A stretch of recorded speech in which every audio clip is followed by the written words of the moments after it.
Day 1. The city that hosted the world. February 8, 1984. The Olympic flame burned bright over Sarajevo. Athletes from 49 nations skated, skied, and sledded through a city that had everything. Modern infrastructure, electricity that never failed, water that flowed from every tap, heating systems that kept apartments warm through Balkan winters. The world watched as this Yugoslav jewel, nestled in a valley between mountains, proved itself a symbol of what different peoples could build together. Muslims, Orthodox Christians, Catholics and Jews, engineers, architects, builders, had transformed Sarajevo into a modern marvel. The buildings told the story. The Zetra Ice Stadium, designed by architects Lidima Alakalthik and Dusan Kapa, cost nearly $1 billion, 6 massive steel trusses supporting copper-paneled roofs. The bobsled track on Mount Trebevic, engineered by Garasht Bukhar, was among the fastest and steepest in the world. Ghazi Husrev Beg Mosque, built in 1530, had been the first mosque anywhere to receive electric lighting back in 1898. History and modernity lived side by side in these streets. 8 years later, those same mountains became artillery positions. Those same buildings became targets. Day 5, when the shells came. April 5, 1992, the first artillery shell struck Sarajevo at noon. Not a warning shot, not a mistake, a declaration. Within hours, 13,000 Serbian nationalist soldiers occupied every hilltop surrounding the city. Their cannons pointed downward at 435,000 people trapped in a strip of land, 13 kilometers long and 5 kilometers wide. The siege began with surgical precision. Serbian forces cut every access road. They severed food supplies and medical deliveries. Then they controlled what mattered most, the utility infrastructure. Every gas line ran through their territory. Every electrical transmission line passed through their positions. Every water main originated outside the city limits. With the flip of switches and the turn of valves, they controlled whether Sarajevans would have light, heat, or water. This wasn't about military victory. This was about breaking the human spirit. Architect Ivan Strauss watched from his apartment as the city he'd helped design started dying. His buildings, the Sun neighborhood he'd won awards for in 1972. The structures he'd spent decades perfecting began taking hits. Shells didn't discriminate between military and civilian, between ancient mosque and modern apartment block, between hospital and school. By September 1993, virtually every building in Sarajevo had suffered damage.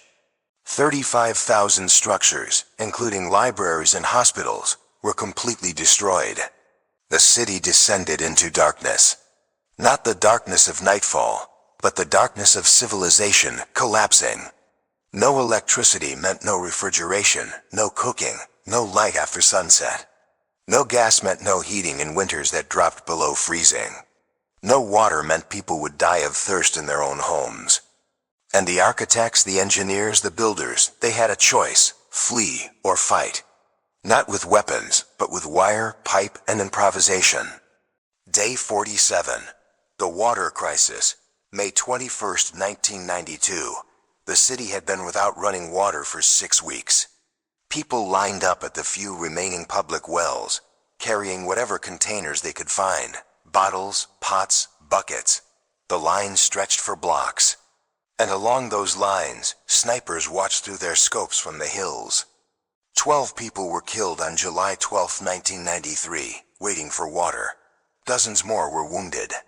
Sanjepan Dadovic, 70 years old, was an accomplished architect before the war. Now he was a full-time caregiver for his wife, immobilized by a stroke. She needed washing daily, more than doubling the water he had to carry. 3 times a day, he walked 2 kilometers to the nearest well, filled his containers, and carried them back up 4 flights of stairs to their apartment. He did this while shells exploded around him. Once, 2 men were blown apart directly in front of him. He kept walking, straight past their bodies. Water meant survival. Everything else was secondary. But individual survival wasn't enough. The city needed a system. International Rescue Committee engineers, including the legendary disaster relief specialist Fred Cuny, braved sniper fire to draw water from the Miljaska River that wound through central Sarajevo. They piped it to safer areas of the city.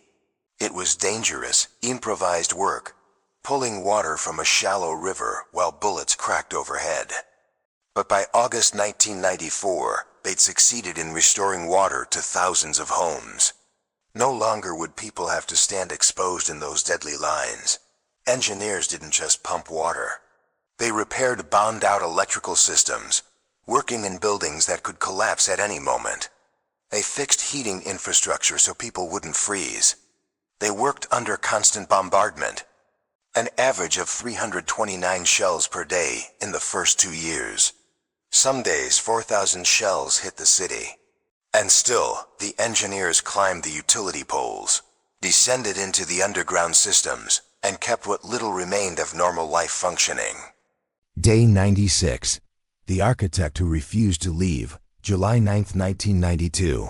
While many fled, architecture professor Emir Fadil stayed. His apartment on the 8th floor became both laboratory and workshop. Gas arrived sporadically through lines the enemy controlled, sometimes on, sometimes off, always unreliable. When it flowed, it was dangerous. Pressure fluctuations turned every stove into a potential bomb. One neighbor lit his candilo, a small lamp, with his cigarette lighter when he opened his front door. The explosion threw him 10 meters down the corridor and destroyed his home entirely. Fadil understood the problem. Gas leaks combined with inconsistent pressure meant you needed warning before ignition. He modified his Gorionik, a small steel gas burner, by drilling an extra hole in its supply pipe. A flame from this opening served as both pilot light and visual alarm. If it went out, don't strike a match. The modification saved lives, word spread. Other residents copied the design. This was architecture reduced to its essence, solving problems that meant the difference between living and dying. By early 1994, gas had become too unreliable even with modifications. Fadil decided to build an electric generator from scratch. Remember, the city had no consistent electricity, no spare parts, no hardware stores, no supply chains. Everything had to be scavenged, repurposed, or improvised. But Fadil was an architect. He understood systems. He knew how things worked, and more importantly, how to make things work when they weren't supposed to. Throughout the city, architects and engineers applied their training to survival. They created urban gardens in any space with sunlight, balconies, bombed-out lots, even on rubble piles. They installed doorbells made from bullet holes, the acoustic properties of the damaged concrete, creating crude but functional chimes. They organized communal cooking spaces so entire buildings could share the burden of finding fuel. These weren't architectural projects in the traditional sense. They were what happened when people trained to build cities had to keep a city breathing. Day 188. The newspaper that wouldn't die. October 14, 1992. Smoke poured from the Oslo Bounge newspaper building on the edge of town. Artillery fire had struck the structure, and everyone watching assumed the paper was finished. The building housed printing equipment, archives, decades of infrastructure. Journalist Zlatko Dizdarevic and his colleagues watched it burn. The next day, Oslo Bounge hit the streets. The residents of Sarajevo cried when they saw it. Not because of what the newspaper contained, though information mattered desperately in a city cut off from the world. They cried because it existed. Because it proved that not everything could be destroyed. Because someone had refused to let the city's voice go silent. The journalists worked from the damaged building's basement. They printed on whatever paper they could find. When the building took more hits and became too dangerous, they moved operations multiple times, working from locations across the besieged city. Electricity was sporadic, so they printed when power existed and distributed by hand when it didn't. In 1993, on the first anniversary of the war, they cooperated with Reporters Without Borders to print a special edition of Oslo Bounges that appeared in about 50 countries worldwide. People were urging more for the newspaper than for a canister of water, said Zlatan Ranovica, chief of the information service at the Territorial Defense Headquarters. In the hierarchy of needs, information ranked with food and water. Knowing what was happening, that others knew what was happening, that the world was watching, that tomorrow's news would come, this was survival of a different kind. The architectural feat wasn't just keeping a building functional despite bombardment. It was maintaining the infrastructure of truth. Day 260, the impossible tunnel. January 1st, 1993. In a city with no exits, engineers Nedžad, Branković, and Fadil drew up plans for something unprecedented. A tunnel under the airport runway. The Sarajevo airport was controlled by United Nations peacekeepers, technically neutral ground. But people couldn't just walk across it to freedom. Serbian snipers had taken positions along Sniper Alley, the main street leading to the airport. More than 200 people had been killed on that street, with 1,000 more wounded. The snipers watched through their rifle sights and didn't hesitate to fire. Branković and Šero proposed connecting two Bosnian-held neighborhoods, Dobrinja, inside the siege lines, and Butmir, outside them, by digging under the runway. The distance, 800 meters. The depth, 5 meters below ground. Available equipment, shovels, picks, wheelbarrows. Available workers, whoever had the courage and strength, to dig in 8-hour shifts around the clock while artillery pounded the neighborhoods above. The Army of the Republic of Bosnia and Herzegovina approved the plan under code name Object BD. Construction began on March 1st. 1993. The biggest problem wasn't the digging itself, though removing 2,800 cubic meters of soil by hand while under bombardment was nearly impossible. The biggest problem was groundwater. The tunnel flooded continuously. Workers had to bail water manually while digging. Imagine, you're 5 meters underground, in a space barely wide enough for your shoulders, water pouring in around you. Shells exploding overhead, and you're digging with a shovel because there's no machinery. 128 people dug from the Dobrinja side. 132 dug from the Butmir side. They worked in complete darkness when electricity failed. The tunnel measured just 1.6 meters high and 1 meter wide, barely large enough to crouch through. The section under the airport runway, 16 feet below the surface, was essentially a crawl space. Serbian positions were sometimes as close as 50 meters from the entrance points, close enough to hear the digging if they'd known where to listen. Payment, 1 packet of cigarettes per day. In the siege economy, cigarettes were currency, worth more than money. Some workers were soldiers. Many were civilians. All understood that if they failed, the city would slowly starve and suffocate. This wasn't a military tunnel. It was an umbilical cord connecting a dying city to life itself. Day 343. The tunnel connects. June 30th, 1993. At 8:40 p.m. The hands of diggers from opposite ends touched underground beneath the airport runway. A brief hug in the darkness. Then, hurriedly, they secured the last meters of wall and reinforced the roof. That night, 12 tons of goods moved through the tunnel into Sarajevo. And a brigade of soldiers passed in the opposite direction to reinforce units fighting on Mount Igman. The tunnel was crude, dark, airless. Water still poured through the walls. The ceiling dripped constantly. Mud covered everything. The height forced people to crouch or crawl for the entire 800-meter journey. There was barely room for one person, let alone 2 passing in opposite directions, but it worked. Within days, small rails were installed with wagons that could carry 400 kilograms of goods at a time, pushed by hand. An oil pipeline was threaded through. Electrical cables donated by Germany were strung so the city could have minimum electricity and telephone connection to the outside world. The tunnel entrance on the Butmir side was hidden in the Kohler family's house, a nondescript home that suddenly became the most important building in Bosnia. Badro Kolar and his family offered their house without hesitation. The entrance on the Dobrinja side was concealed inside an apartment building garage. Security was absolute. Serbian forces knew a tunnel existed. They could see supplies arriving that shouldn't exist, but they didn't know exactly where. They intensified bombing in the area, trying to destroy it. The Kolar family's house took hit after hit, but somehow survived. Every day, between 3,000 and 4,000 people passed through that tunnel. 30 tons of goods entered the city daily. Food, medicine, fuel, newspapers, weapons, everything that meant survival. People fled through it, and soldiers reinforced through it. Journalists crawled through to report on the siege. Politicians used it to maintain contact with the outside world.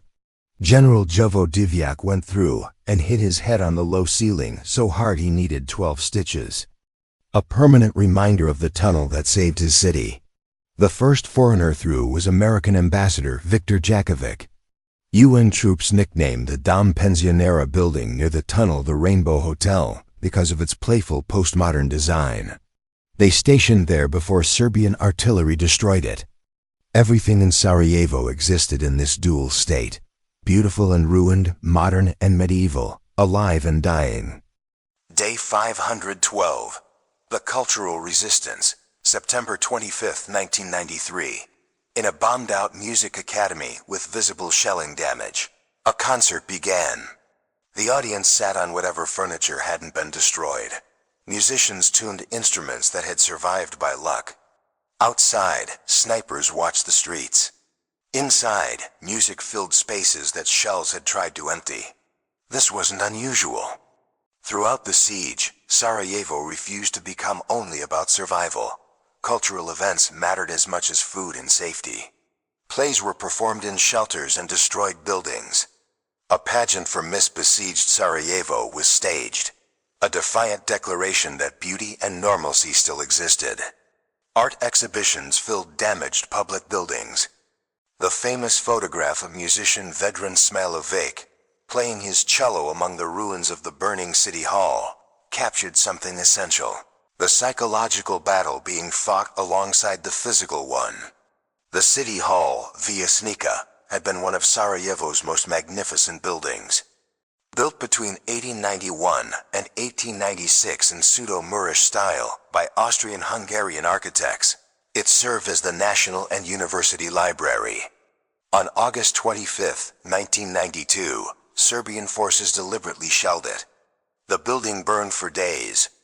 Over 2 million books, periodicals, and documents vanished in the flames. Priceless Islamic and Jewish manuscripts, Ottoman documents, centuries of accumulated knowledge, gone.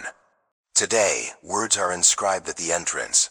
On this place Serbian criminals in the night of 2526, August 1992, set on fire National and University Zez Library of Bosnia and Herzegovina. Over 2 million of books, periodicals, and documents vanished in the flame. Do not forget, remember, and warn. But even as the library burned, Smilovic played. Other musicians joined. Theaters continued, writers wrote, painters painted. The siege tried to make Sarajevo not just destroyed but meaningless, to erase not just buildings, but the idea that different peoples could live together. The cultural resistance said, you can destroy our buildings, but you cannot destroy what we are. Day 641. The Winter Without Heat. January 10, 1994. The temperature dropped to -15 Celsius.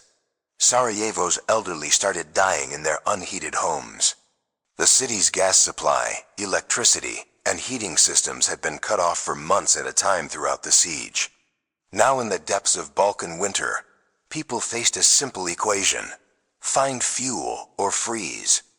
Within 2 months, every tree in the city parks had been cut down. People stripped wood from wherever it could be found: furniture, floorboards, window frames. They burned books where no wood remained. The Siege of Sarajevo Museum now displays a bicycle used not just to outrun snipers, but also as a generator, pedaling to create electricity for radios and other devices. The engineering ingenuity required to survive winter was extraordinary. People constructed makeshift stoves from whatever metal could be scavenged. They created ventilation systems from ruined building materials. They developed insulation techniques using debris, clothing, newspapers, anything that might trap heat. Engineers working for IRC and other organizations painstakingly repaired the cities bombed out. Electrical and heating systems, projects that took 2 years of dangerous work. Over 600 tons of supplies were transported over treacherous Mount Igman on a narrow, winding dirt track controlled by Serbian gunmen, every trip risking ambush. Malnutrition became widespread. The United Nations organized the largest airlift in aviation history, 467 days longer than the Berlin airlift. Each plane brought 30 tons of food and medical supplies. Every citizen was entitled to 1,250 grams of beans, 300 grams each of sugar and oil, and 1 kilogram of flour from humanitarian aid. It wasn't enough. People supplemented with urban gardens, with pigeons and rats, with stinging nettles and other edible plants. When nothing else remained, they ate grass and leaves. This was Sarajevo in winter, a modern European city where 16-year-old girls ate soup made from their pet rabbits, where people died of thirst despite living near a river, where engineers pedaled bicycles to generate enough electricity to hear news on a radio. The siege had transformed the built environment completely. Every decision about buildings, infrastructure, and public space now revolved around a single question: will this keep us alive? Day 932, the market that refused to close, July 17, 1994. At 10:50 a.m., an artillery shell struck the Markhale marketplace in central Sarajevo. Bodies covered the cobblestones. Blood mixed with produce. 68 people were killed instantly, with another 144 wounded, the single deadliest attack of the entire siege. Surveillance cameras had captured it all. The market was open the next day. This wasn't defiance for its own sake. It was necessity. People needed food. They needed to trade what little they had for what little existed. The market had been a gathering place since Ottoman times. Hundreds of years of commerce, of community, of life lived in public space. Shells couldn't be allowed to end that, so the vendors returned. The customers returned. They rebuilt the damaged stalls. They swept away the blood and debris. They continued. The engineers who maintained the marketplace infrastructure, the water systems, the drainage, the basic structural integrity after repeated shelling did impossible work. How do you repair damaged pavement when more shells will hit tomorrow? How do you maintain electrical systems when power comes and goes? How do you keep a public space functional when being in public means risking death? The answer: you do it anyway. Because the alternative, surrendering public life entirely, retreating into isolation and fear, was a different kind of death. The siege wanted to make normal life impossible. Every act of normalcy was resistance. Every repaired building, every functioning system, every open marketplace said, "We're still here. We're still living." Date 1095. The end approaches, November 21, 1995. In Dayton, Ohio, at the Wright-Patterson Air Force Base, 3 presidents, Alija Izetbegovic of Bosnia, Slobodan Milosevic of Serbia, and Franjo Tudjman of Croatia signed papers. The General Framework Agreement for Peace in Bosnia and Herzegovina, the Dayton Accords. In Sarajevo, people watched on whatever television still worked, powered by whatever electricity could be scrounged. They'd heard promises before, ceasefires that lasted hours, peace talks that went nowhere. Hope had become dangerous. But this time, NATO airstrikes had shifted the ground war. The encircling Serbian forces were pulling back. Utilities were being restored. First water, then electricity, then heat. After 1,095 days of siege, the end was visible. On December 14th, the agreement was formally signed in Paris. The NATO-led implementation force began deploying on December 20th, 60,000 troops from 25 nations, including 20,000 Americans. Their mission: enforce the peace, ensure the warring parties separated, and allow Bosnia to begin the long process of recovery. By December 22nd, thousands of Serbs were leaving areas of Sarajevo they'd controlled throughout the siege. Some left by choice, not wanting to live under Bosnian government control. Others left from fear of retribution, justified or not. The city that had been divided by artillery was being reunified by agreement. On February 29, 1996, the Bosnian government officially declared the siege over. Serbian forces had fully withdrawn from around the city. The hills that had housed 13,000 troops and their artillery were empty. Sniper Alley, the street where 225 people had been killed and over 1,000 wounded, was just a street again. The tunnel under the airport, which had saved the city, was now a historical site rather than a lifeline. 1,425 days. 13,952 people killed, including 5,434 civilians and 1,500 children. 56,000 wounded. Population reduced by 64% through death and displacement. Every building in the city damaged. 35,000 structures completely destroyed. The longest siege in modern European history was over. But for the architects, the engineers, the builders, the ones who'd kept the city breathing through 4 years of bombardment, the work was just beginning. Day 1426. Rebuilding begins, March 1st, 1996, the first day after the siege's official end. Winter was fading. Spring would come. And with it, the overwhelming question: how do you rebuild a city that has been under constant bombardment for 4 years? The Austrian government donated 1.5 million Deutschmarks for initial work on the City Hall reconstruction. The building that musician Vedran Smilovic had played his cello in front of while it burned, that magnificent pseudo-Moorish structure that had housed 2 million books and documents, was a hollow shell. 4 winters of exposure after the burning had further damaged its walls, its steel dome construction, its ground floor filled with decomposed material. The work began with stabilization. Before anything could be rebuilt, what remained had to be saved from collapsing entirely. Engineers designed steel brackets to support damaged walls. They reconstructed the roof to prevent further water damage. They repaired the iron construction above the dome. They installed a new glass cover.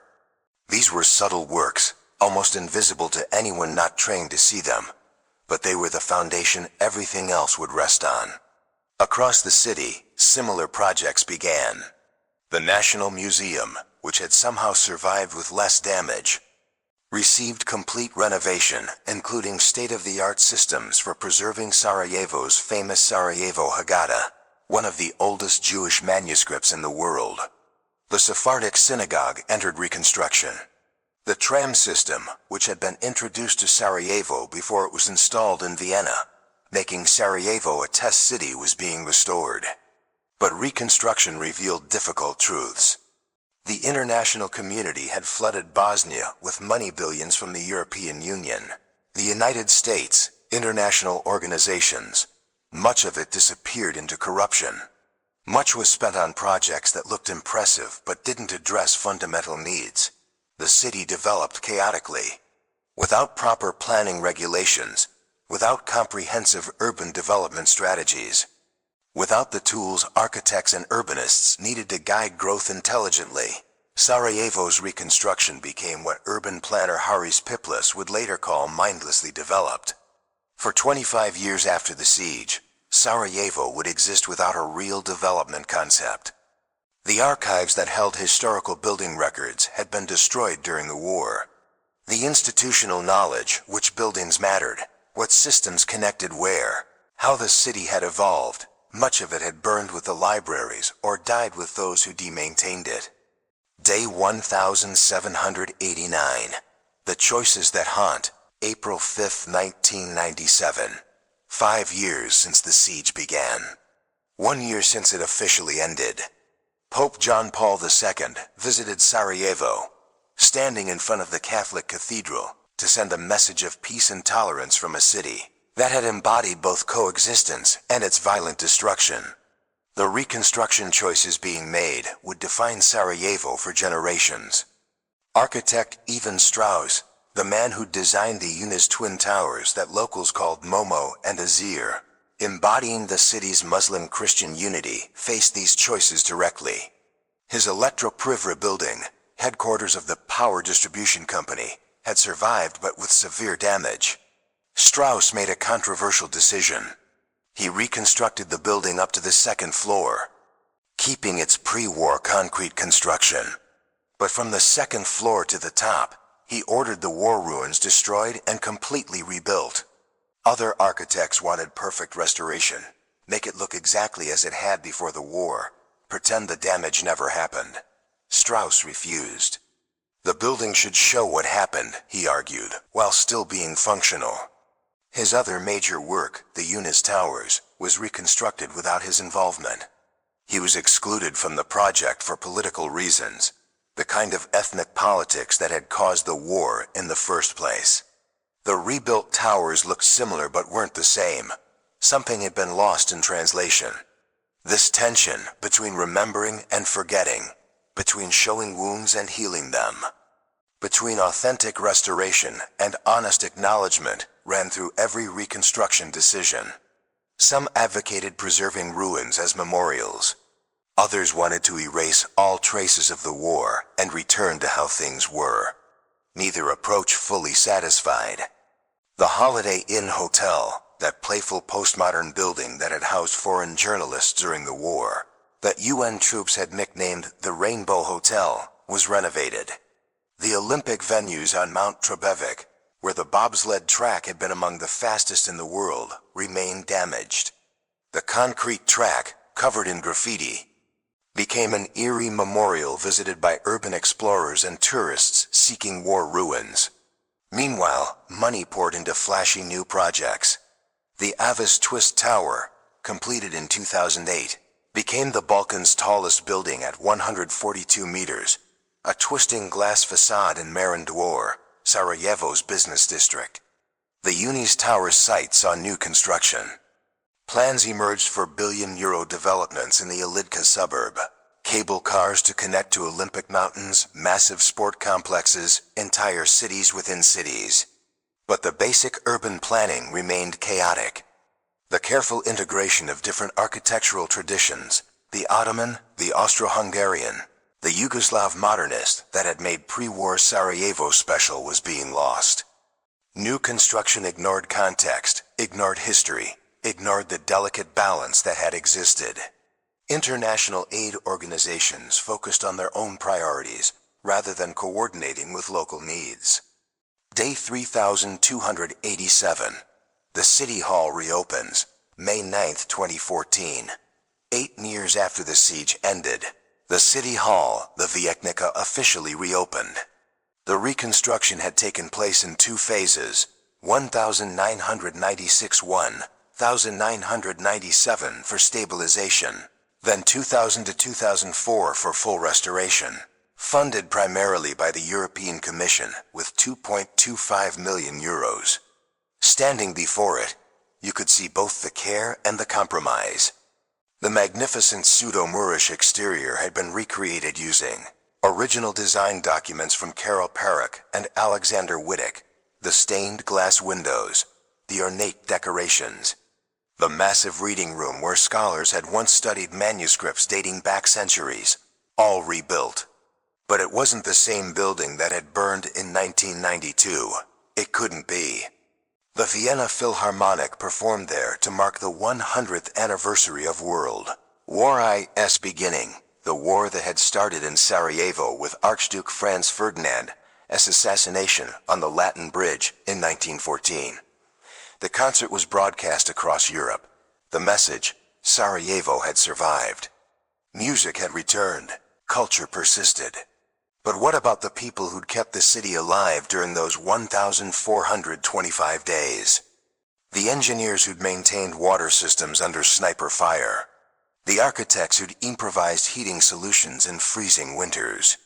The women and men who'd repaired electrical systems while shells exploded around them. The builders who'd kept structures from collapsing, who'd made the impossible possible, who'd turned their professional skills into survival tools. Many had left. The population that had been 435,000 before the siege was now permanently reduced. The ethnic composition had shifted dramatically from 30% Serbian before the war to 10% after, as Serbs moved to Republika Srpska or left entirely. The cosmopolitan mixture that had defined Sarajevo's character had been shattered. Some stayed and continued their work. They trained new generations. They tried to preserve institutional knowledge. They advocated for better planning, for learning from reconstruction mistakes, for coordinating development rather than allowing chaos. But they fought against corruption, against political division, against the same ethnic nationalism that had caused the siege in the first place. Day 7305, 20 years after, February 29, 2016. 20 years since the siege officially ended. Sarajevo had been rebuilt, but had it recovered? The physical structures existed. Damaged buildings had been repaired. New buildings had risen. The tram system ran again. Water flowed from taps. Electricity was reliable. Heat worked in winter. The basic infrastructure that had been fought over so desperately during the siege, the systems that engineers and architects had kept, functioning through improvisation and courage, had been restored. But the city's wounds ran deeper than buildings. Bosnia and Herzegovina remained divided into two entities, the Federation of Bosnia and Herzegovina and Republika Srpska. The Dayton Accords that had ended the war had created a governmental structure that institutionalized ethnic division. Corruption remained endemic. Economic development lagged. Many young people left, seeking opportunities elsewhere.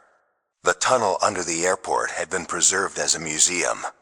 People could visit, crouch through the narrow passage, and try to imagine what it had been like when thousands passed through daily, carrying food, weapons, hope. The Kohler family's house, where the tunnel had been hidden, became a memorial. Sniper Alley remained, but now tourists walked it freely, trying to imagine the fear that had defined every step. The destroyed bobsled track on Mount Trebević became an attraction for those interested in war ruins and abandoned places. The scars of the siege had become tourist sites. The engineers and architects who'd saved the city during the siege were aging. Their stories were being documented, but slowly. The improvisations they'd created, the modified gas burners, the hand-built generators, the improvised water systems had been replaced by proper infrastructure. The knowledge of how to survive urban siege was fading because hopefully it would never be needed again. Day 10,959. 30 years in the lesson. December 23, 2025. Nearly 30 years since the Dayton Accords. The generation born at the siege's end are now in their 30s. They know the siege only through stories, through damaged buildings, through the trauma passed down from parents who lived it. Sarajevo today is simultaneously a vibrant city and a divided one. It has public security, functioning infrastructure, cultural life. It also has ongoing ethnic tensions, political dysfunction, and economic challenges.